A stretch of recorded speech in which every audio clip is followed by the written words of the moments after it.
சிந்தைக்காய் தெரிந்து கொள்ளப்பட்ட வேத பகுதி 1 பேதுருவின் புஸ்தகம் 5வது அதிகாரம் 6வது வசனம். 1 பேதுருவின் புஸ்தகம் 5வது அதிகாரம் 6வது வசனம். ஆகையால்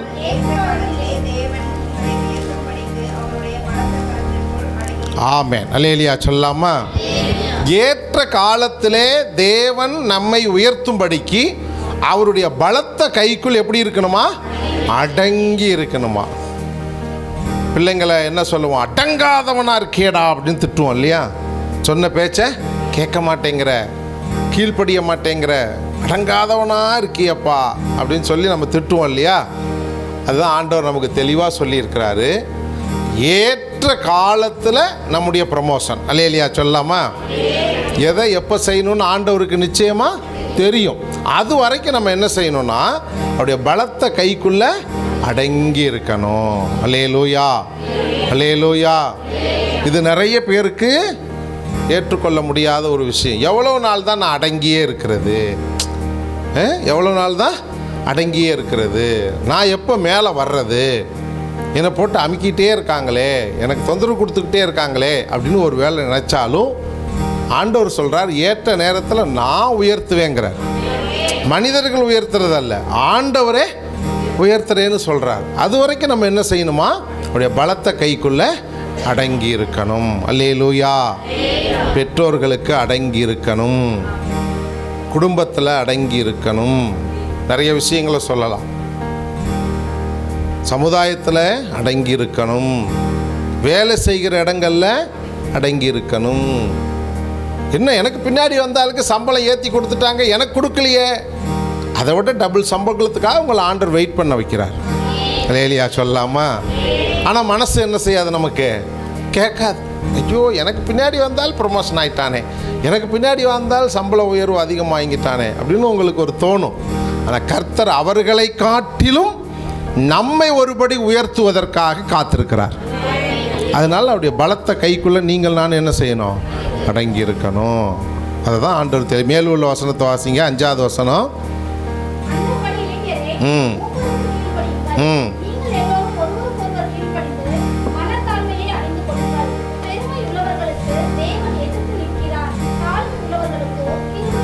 ஆமென் அல்லேலூயா சொல்லாமா. பெருமை உள்ளவர்களுக்கு தேவன் என்ன செய்கிறார்? எதிர்த்து நிற்கிறார். தாழ்மை உள்ளவர்களுக்கு கிருபை அளிக்கிறார். நம்ம கிருபை தானே வேணும். அந்த கிருபையை பெற்றுக்கொள்ள வேண்டுமானால் தாழ்வாக இருக்கிறதுனால எந்த பிரச்சனையும் கிடையாது. அல்லேலூயா சொல்லாமா. அதுதான் உங்களுக்கு சொல்லி கொடுக்குறேன். உங்களை ஆண்டவர் உயர்த்தணும்னு சித்தம் வச்சதுனால தான் அவரை உங்களுடைய பிள்ளையாகவே மாற்றிருக்கிறார். நம்ம பிள்ளைகளுக்கு என்ன செய்யணும்னு நமக்கு தெரியுமா தெரியாதா? பசி நேரத்துக்கு சாப்பாடு கொடுக்கணும் இல்லையா? பள்ளிக்கூடம் போகிற நேரத்துக்கு பள்ளிக்கூடத்துக்கு அனுப்பணும் இல்லையா? வேலைக்கு போகிற இடத்துல வேலைக்கு அனுப்பணும் இல்லையா? திருமணம் செய்ய வேண்டியது திருமணம் நடத்தணும் இல்லையா? லேலியா சொல்லாமல் அந்த ஏற்ற நேரம் வரைக்கும் நம்ம என்ன செய்யணும்? வெயிட் பண்ணணும். அவர் நம்மளை உயர்த்துவதற்காக தான் அப்படி பண்ணியிருக்கிறார். இப்போ தாழ்மையாக இருக்கிறதுனால தப்பு கிடையாது. தாழ்மை இல்லவனுக்கு ஆண்டவர் என்ன செய்கிறார்? கிருபை அளிக்கிறார். அந்த கிருபையை நீங்கள் நான் என்ன செய்ய வேண்டும்? பெற்றுக்கொள்ள வேண்டும். அல்லேலூயா சொல்லாமா. தாழ்மை உள்ளவருக்கு தேவன் கிருபை அளிக்கிறார். 7வது வசனம். அவர் உங்களை விசாரிக்கிறவர் ஆனபடியால் உங்கள் கவலைகளை எல்லாம். 3 வசனமும் பாருங்க, அப்படியே கரெக்டாக வருது. அப்போது நம்முடைய உயர்வு ஏற்ற காலத்தில் உயர்த்தும்படி அவருடைய பலத்த கைக்குள்ளே அடங்கி இருக்கணும்னு சொல்லப்பட்டிருக்குது. அது ஓகே தான். ஏற்ற காலத்தில் உயர்த்தணும்னா நம்ம என்ன செய்யணுமா? கீழ்ப்படிந்திருக்கணும், தாழ்மையாக இருக்கணும். அப்போ தாழ்மையாக இருக்குது நம்மளை யாரா கேட்பா அப்படின்னா வசனம் சொல்லுது, அவர் உங்களை விசாரிக்கிறவர்படியால் உங்கள் கவலைகளை எல்லாம். பின்னாடி வந்தவங்கெல்லாம் போய்கிட்டே இருக்காங்க, மேலே போய்கிட்டே இருக்காங்க. ஆனால் நம்ம அப்படியே தான் இருக்கோம். அது அப்போ என்ன உண்டாயிரும்? நமக்கு கவலை உண்டாயிரும். ஆனால் வசனம் சொல்லுது, அவர் உங்களை விசாரிக்கிறவர் ஆனபடியால் உங்கள் கவலையெல்லாம். 3வது பாயிண்ட் அது. அல்லேலூயா சொல்லாமா. முதல் பாயிண்ட் என்ன? உங்களை உயர்த்தும்படி அந்த நேரம் வருவதற்கு காலம் நமக்கு நேரும்படி அவருடைய பலத்த கைக்குள்ளே அடங்கி இருக்கணும். 2வது என்ன சொன்னால், தாழ்மையாக இருந்தால் கிருபையை பெற்றுக்கொள்ளலாம். 3வது என்ன சொல்லியிருக்கோம்? அவர் உங்களை விசாரிக்கிறவர் ஆனபடியால் உங்கள் கவலையெல்லாம் அவர் மேல் வைத்து. ஏன் வைக்கணும் அப்படி? அடுத்த வசனம் வாசிங்க. 8வது வசனம். பிசாசானவன் ஆமே நலேலியா சொல்லாம யார் மாட்டுவா, யாரை போட்டு தள்ளலாம், யார் வாழ்க்கையை கெடுக்கலாம், யார் வாழ்க்கையில் குழப்பத்தை உண்டாக்கலாம், யாருடைய வாழ்க்கையில் வியாதியை கொடுக்கலாம், யாருடைய வாழ்க்கையில் போராட்டத்தை கொடுக்கலான்னு ஒரு ஆள் வெயிட் பண்ணிக்கிட்டு இருக்கிறான். அதனால நீங்களும் நான் என்ன செய்யணுமா, தெளிந்த புத்தி உள்ளவர்களாய் இருக்கணுமா. அலேலியா சொல்லாம விழித்திருக்கணுமா.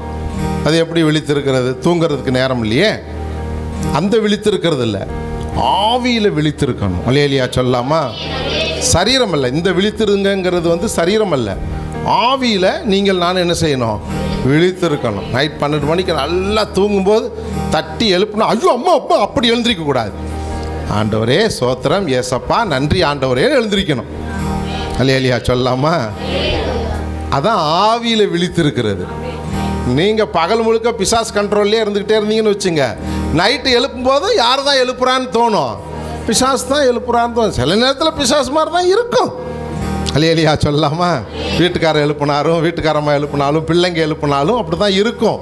ஆனால் வசனம் சொல்லுகிறது ஆவியிலே விழித்திருங்கள், தெளிந்த புத்தி உள்ளவராக இருங்கள். ஏனென்றால் எவனை விழுங்கலாமோ என்று கெர்ச்சிக்கிற சிங்கத்தை போல வகை தேடி சுற்றி திரிகிறான். யாருங்க?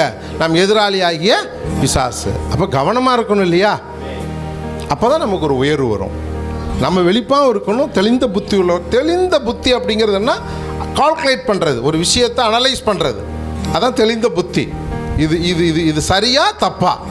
சில நேரத்தில் நம்மளால் கணிக்க முடியாது, சில நேரத்தில் நம்மளால் அதை ஆராய்ச்சி பண்ண முடியாது. ரைட், தெரிஞ்சதை பார்த்துக்கலாம், எடுக்கிறத பார்த்துக்கலாம், வைக்கிறத பார்த்துக்கலாம், நம்ம முடிஞ்சிருவோம். ஆனால் வசனம் சொல்லுகிறது நாம் கர்த்தருடைய பிள்ளைகளாக இருந்தால் தெளிந்த புத்தி உள்ளவர்களாக இருப்போம். அல்லேலியா சொல்லாமா. ரொம்ப முக்கியம், ரொம்ப முக்கியம். ஆக வசனம் சொல்லுகிறது தெளிந்த புத்தி உள்ளவராக இருங்கள். ஏனென்றால் பிசாசு உங்களை விழுங்கும்படியாக ஆயத்தமாக இருக்கிறான். அவங்ககிட்டேருந்து தப்பிக்கணும்னா நீங்கள் உங்களை உயர்த்தும்படி தேவனுடைய பலத்த கைக்குள்ளே அடங்கி இருங்க, தாழ்மையாக இருங்க, உங்கள் கவலைகளை எல்லாம் அவர் மேலே வைங்க. ஏன்னா அவர் உங்களை என்ன செய்கிறாரு? விசாரிக்கிறார். அது போதுமே. நம்மளை விசாரிக்கிறதுக்கு ஒரு ஆள் இருக்காங்க. கணவன் கைவிட்டுறலாம், மனைவி கைவிட்டுறலாம், பிள்ளைகள் கைவிட்டுறலாம், என்ன ஏதுன்னு கூட கேட்காம இருக்கலாம், எதுவும் இந்த விஷயத்தை செய்யலாமா அந்த விஷயம் சொல்லாமல் இருக்கலாம். அவங்களெல்லாம் விட்டுருங்க. என்ன விசாரிக்க ஒருவர், அவர் இயேசு. அவர் பக்கத்திலிருந்து என்னை விசாரிச்சுக்கிட்டு இருக்கிறார். என்ன வேணும், ஏது வேணும், என்ன செய்யலாம் அப்படி என்ன விசாரிக்கிறார். அது போதுமே எனக்கு. அல்லேலியா சொல்லாமா. தெளிந்த புத்தி உள்ளவர்களாக இருக்கும்படி சொல்லுகிறார். சங்கீதம் 121:5. சங்கீதம் 121:5.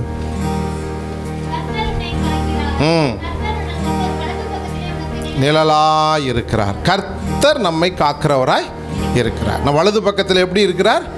நிழலாய் இருக்கிறார். நிழல் வந்து நம்மளை விட்டு அங்கிட்டு இங்கிட்டு போகுமா? போகாது. கிழக்க இருந்தால் மேற்க நிழல், மேற்க போனால் கிழக்க நிழல், தெற்க போனால் வடக்க நிழல், வடக்க போனால் தெற்க நிழல். நிழல் நம்மளை விட்டு என்ன செய்யாது? பிரியவே பிரியாது. அதுபோல இயேசு கிறிஸ்து நம்மை விட்டு பிரியாமல் நம்மை காக்கிறவராயிருக்கிறார். இது போதுமே. நம்மளுக்கு விசாரிக்கிறதுக்கு ஒரு ஆள் இருந்தால் போதும், நம்மளை உயர்த்துறதுக்கு ஒரு ஆள் இருந்தால் போதும், நம்மளை கண்காணிக்க ஒரு ஆள் இருந்தால் போதும், தெளிந்த புத்தியை கொடுக்க ஒருவர் இருந்தால் போதும், தாழ்மையாக இருந்தால் ஆண்டவரை கண்டுபிடிச்சிக்கலாம். அல்லேலியா சொல்லாமா. இது போதுமே. நம்மளை விசாரிக்கிறவர் அவர், கர்த்தர் காக்கிறவர். உனது வலது பக்கத்தில் உனக்கு நிழலாக இருக்கிறார். அந்த ஆசீர்வாதத்தை நீங்கள் பெற்றுக்கொள்ள வேண்டும். சங்கீதம் 46:1. சங்கீதம் 46:1. அடைக்கலமும் பலனும் ஆபத்து காலத்தில் அனுகூலமான துணையுமானவர். அல்லேலியா சொல்லாமா.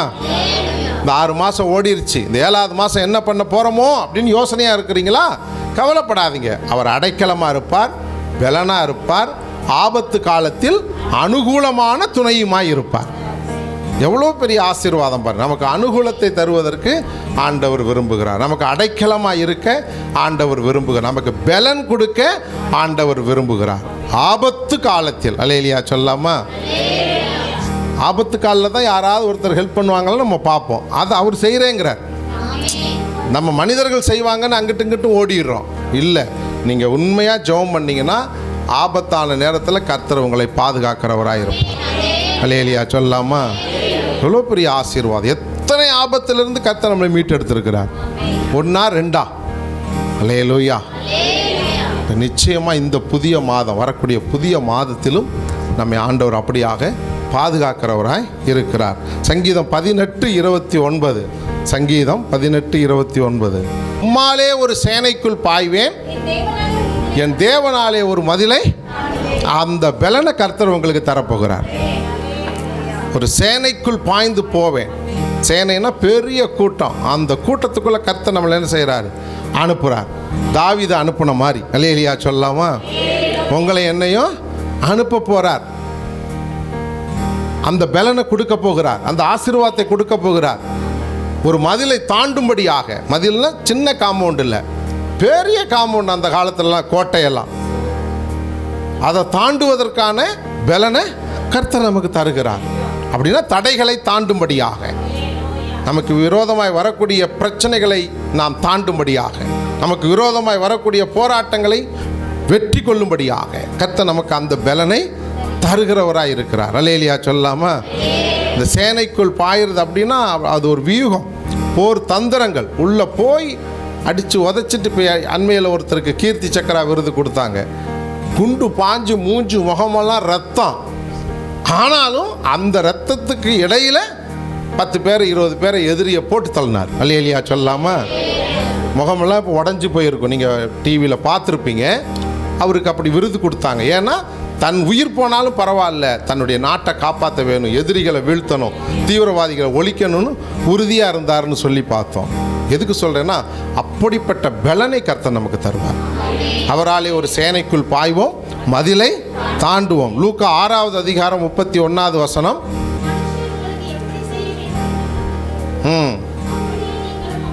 அவ்வளோதான். இந்த ஆசீர்வாதத்தெல்லாம் எப்படி நம்ம ரிசீவ் பண்ணணும்னா, மனுஷர் உங்களுக்கு என்ன செய்யணும்னு நீங்கள் நினைக்கிறீங்களோ அதை நீங்கள் மற்றவங்களுக்கு செய்யுங்க. அதுதான் ஆசீர்வாதம். வேறு பெரிய வேலையெல்லாம் செய்ய வேண்டிய அவசியம் இல்லை. உங்களுக்கு இன்றைக்கி இட்லி சாப்பிட்ணுன்னு நினச்சிங்கன்னா மற்றவங்களுக்கு இட்லி கொடுங்க. பழைய சோறு போடாதீங்க. இல்லையா சொல்லாமா? நீங்கள் என்ன நினைக்கிறீங்களோ, உங்களுக்கு மற்றவங்க என்ன செய்யணும்னு நினைக்கிறீங்களோ அதை நீங்கள் செய்யுங்க. ஒரு வணக்கம் போடுங்க. மேனேஜரை பார்த்தா, சூப்பர்வைசரை பார்த்தா வணக்கம் போடுங்க. திட்டிப்டான் இருந்தால் அதனால் நான் மூஞ்சி திருப்பிக்கிட்டு தான் போவேன்னு சொல்லாதீங்க. உலகத்தை அப்படி தான் இருப்பான். நம்ம தாழ்மையாக போய்க்குவோம், ஒரு கும்பிடு போடுவோம். இல்லையா சொல்லாமா? மேனேஜருக்கு ஒரு கும்பிட போடுவோம், கஸ்டமருக்கு ஒரு கும்பிட போடுவோம். அல்லேலூயா. அதெல்லாம் ஒரு சின்ன சின்ன விஷயங்கள் தான். நீங்கள் மற்றவங்களுக்கு என்ன செய்கிறீங்களோ அதான் உங்களுக்கு திரும்ப வரும்.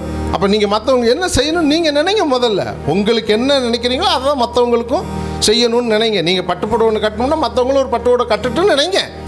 இல்லையா சொல்லாமா? ஆசீர்வாதமாக இருக்குன்னு நீங்கள் எப்படி ஆசீர்வாதமாக இருக்கணும்னு நினைக்கிறீங்களோ அதே ஆசீர்வாதம் மற்றவங்களும் இருக்கணும். நாங்கள் இங்கே ஊருக்கு வந்தப்போ எல்லாருக்கும் சொந்த வீடு வேணும். அதான் என்னுடைய ஜெபம். இல்லையா சொல்லாமா? எனக்கு ஒரு சொந்த வீடு கிடச்சிருச்சு. புரியுதுங்களா?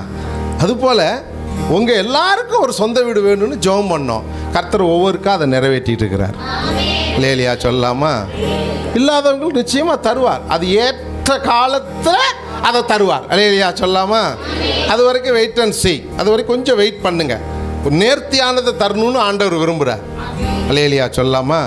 ஏன்னா நிறைய நாள் நம்ம ஜெபம் பண்ணி தெரியுங்களா, எல்லாருக்கும் வீடு வேணும். ஏன்னா வாடகை வீட்டோட பிரச்சனை எனக்கு நல்லா தெரியும். வாடகை வீட்டில் எவ்வளோ பிரச்சனைகள் இருக்குன்னு நல்லா தெரியும், எவ்வளோ கஷ்டப்படுவீங்கன்னு நல்லா தெரியும். சொந்த வீடு கொடுக்கறது ஆண்டவருக்கு பெரிய விஷயமே அல்ல.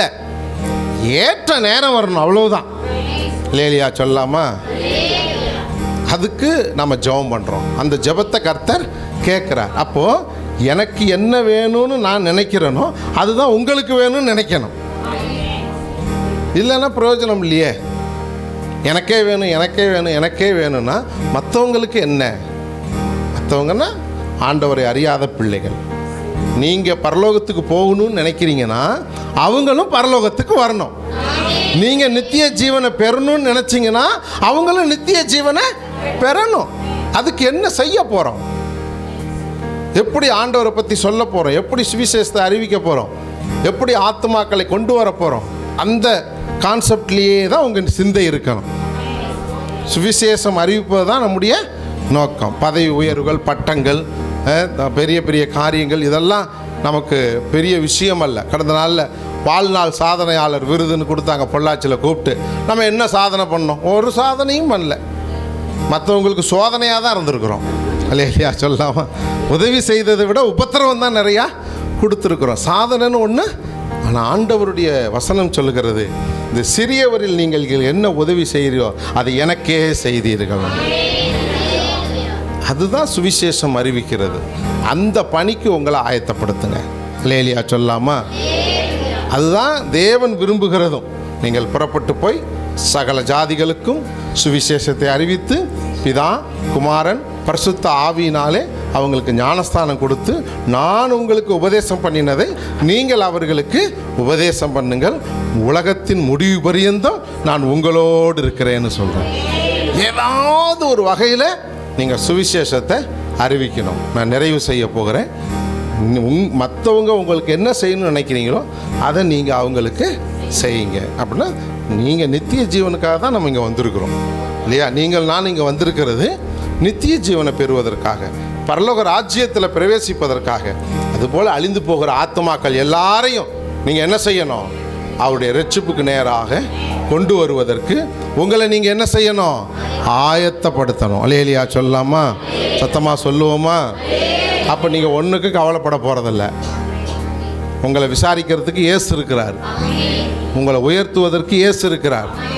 பிசாசின் கையிலிருந்து விடுதலையாக்க இயேசு இருக்கிறார். தெளிந்த புத்தியுள்ளவராக இருப்பதற்கு கர்த்தர் பலன் தருகிறார். ஆபத்து காலத்தில் அனுகூலமான துணையாக இருக்க போகிறார். ஒரு சேனைக்குள் பாயவும் மதிலை தாண்டவும் கர்த்தர் உங்களுக்கு உதவி செய்ய போகிறார். இந்த உணர்வோடு கூட நீங்கள் நானும் தேவனுடையத்தில் ஜெபித்து புதிய மாதத்தை சுதந்திரித்துக் கொள்வதற்கு ஒப்பு கொடுப்போம். கர்த்தர் நம்மை ஆசீர்வதிப்பாராக.